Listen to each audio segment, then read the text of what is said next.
Today I'd like to review David Benioff's City of Thieves. Written in 2007, this is set in Russia during the winter of 1942, over a year into the Nazis' brutal siege of Leningrad. The main characters are 17-year-old shy Jewish boy Lev and slightly older and more worldly and experienced Kolya. They are both arrested on the same evening for looting and desertion, respectively, and thrown into the same prison cell and sentenced to death. However, they are given a second chance by a Russian colonel who agrees to grant them their lives if they are able to provide him with 12 fresh eggs with which he can make his daughter's wedding cake. Of course, Leningrad hasn't received supplies in over a year, and there's not enough food for people to survive, let alone provide fresh delicacies like eggs.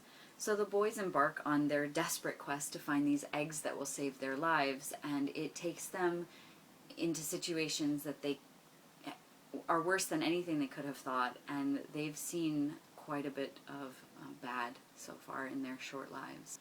What I loved about this book is something that is difficult to find, and that is the use of unemotional language to evoke an emotional response. Benioff didn't rely on overloaded words or force his opinions onto the reader, I thought.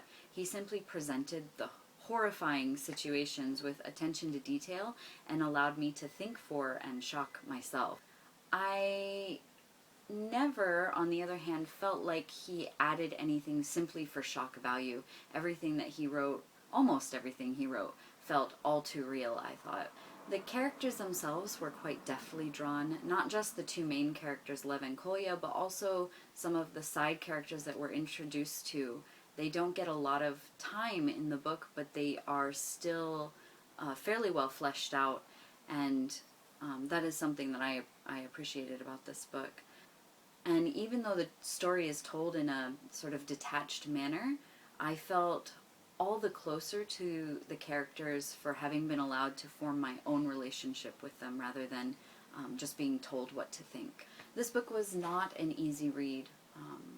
There is a lot of terrible things. There are a lot of terrible things going on in this book, and so many examples of the horrible things human beings can do to one another for various reasons. I will say, however, that this book was a rewarding read.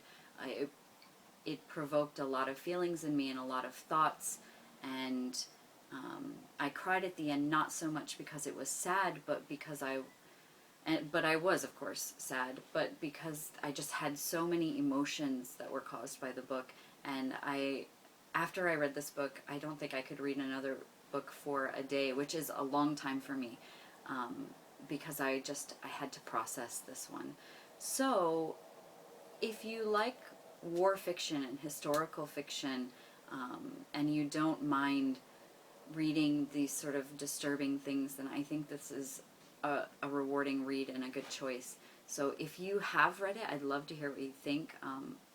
I love the book for the detached manner that it was told in because of the writing and how well done it was, but I have seen opposite reviews where they thought it was too detached and they weren't able to form relationships with the characters. So I'd really love to hear what you thought about it if you've read it, and if you do read it, please do tell me what you think about it, because I would love to have a conversation about this book. But yeah, until next time.